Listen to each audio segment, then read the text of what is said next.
joining us to give more insight into these allegations is the sporting director of Plateau United, Barrister Gideon Izang. Barrister Izang, thank you so much for joining us tonight on Game On. Now, these are really serious allegations that you're making, and we're asking ourselves, what exactly transpired? And first, let's start with the day before the match. Why were you forced to train on the same pitch with Ikorodu City, your hosts? All right. Good evening, everyone. Yeah, go ahead. Go ahead. We can hear you. Yeah. Good evening, viewers. Yeah. The question you just asked is the same question we are also asking, because we were completely confused and flabbergasted to the fact that the chairman insisted that we have to share the pitch with them and train. It's a bit new to us, or it's completely new. We have never had it happen anywhere. We have never done it on our home ground. So we don't know why Ikorodu City chose to do that, because their chairman was speaking at the top of his voice, insisting that they have to share the pitch with us. And that destabilized a lot of things for us on that day. In fact, we barely trained on Saturday, barely 20 or 25 minutes, and it got dark and we couldn't train anymore.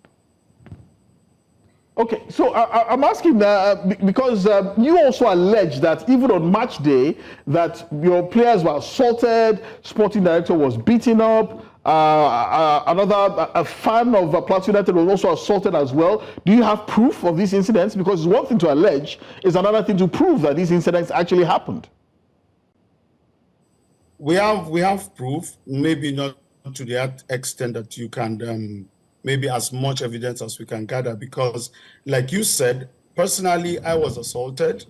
The CSO of the club was seriously beaten. He had 4 people on him, punching, beating, using stone to hit him. In fact, one of them got a 2x4 plank to hit him with it before someone collected it from him. It was actually a very frightening scenario for myself, because I've never seen something like that. Football is supposed to be friendly, but at that point, everywhere was completely in chaos. And the camera of the CSO was collected or seized from the guys, and then it was damaged. So we don't have any record of all of that with us at the moment, but we have bits and pieces of pictures and a few videos to show, because the CSO got injured somewhere around his jaw, Barrister Izang, slightly like that, and his chest torn. Yes, sir. Yeah, Barrister Izang, I want to know if you have formally lodged a complaint to the NPFL.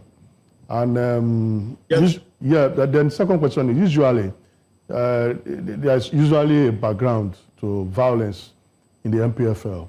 You know, did you Plateau United, did you see anything coming? Was there an altercation between your officials during the pre-match meeting, you know, to have warranted such alleged attack like you have leveled against Ikorodu City FC? No, not to the best of my knowledge. Nothing happened during the pre-match meeting. It went smoothly, and everybody heard his own side of the story and all of that. And we got to the stadium on that fateful Sunday, and everything seemed to be fine at the start until halftime, when the entire issue started, and our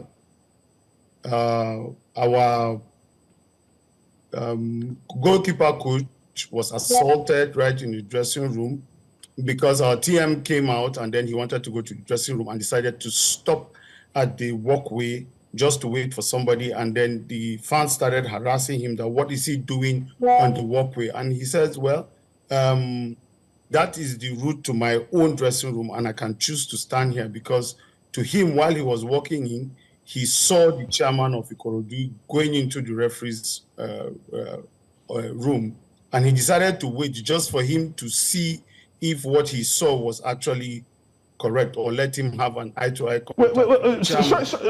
Barrister Gideon, sorry to cut you short. You are alleging that one of your staff members saw the chairman of Ikorodu City go into the referee's room at halftime? Yes. The team manager saw him going in. So he decided to wait at the walkway so that when he is coming out, they'll be able to have eye contact, and then he would be able to say, for sure, I saw you in, and he would know himself. Then the boy started harassing, and then before you know it, everywhere got scattered. The guy threw a serious punch on the mouth of a goalkeeper coach. So have you lodged a complaint to the NPFL? Well, we have lodged a complaint with the match commissioner on that day, who actually saw the CSO with the blood on his face, and then his jersey rumpled and, in fact, torn, to be honest. He said he was surprised. He didn't know that something like that was happening because it all happened during the halftime and at the start of the second half. Barrister, I'd like to ask, you know, in this part of the world, we like to deal with a lot of evidence. Now you've made a complaint, you've lodged a complaint to the Nigeria Premier Football League body. But what are your expectations? Because there are really no evidence to back your alleged, your claims. Allegations, yeah. Your allegations, your claims. Because you say one of your key players saw the chairman of Ikorodu City. Where is the evidence? He was beaten. What if somebody just, maybe he hit his face on the wall and blood started gushing out of his mouth? So these are the kind of things that we need to look at. So what evidence would we have to lay to the fore for the NPFL to make proper investigation? Because they can go ahead and ask Ikorodu City and they deny that anything ever happened. Exactly. So I mean, you're a lawyer. You know quite well about the law of evidence. You must show evidence that these things transpired. So like I said initially, we have bits and pieces of evidence. I wouldn't be lying myself because I got hit on my hand that same day. And to be honest, I didn't feel that pain that much during the entire incident until we got back to the hotel. As you can see, this is my hand. I had to have my hand massaged today in the morning when we arrived just, and then this evening, and then had it bandaged like this. It's not broken or anything, but then I had it now wrapped up with bandage. That's what they told me at the hospital, that I should keep it like this for a day or two, and then I'll feel a lot better. And to be honest, what happened there is something a lot of people saw. It wasn't something that is going to be hidden and all of that. While it's going to look like it's a war against theirs, but I'm sure we have one or two pieces of evidence to be able to present, because even one of our supporters was slit with whether a knife or something. He had blood on his face and all of that. So CSO as well has a small video with blood on his face. So it was a very, very nasty situation, to be honest. Very, very nasty.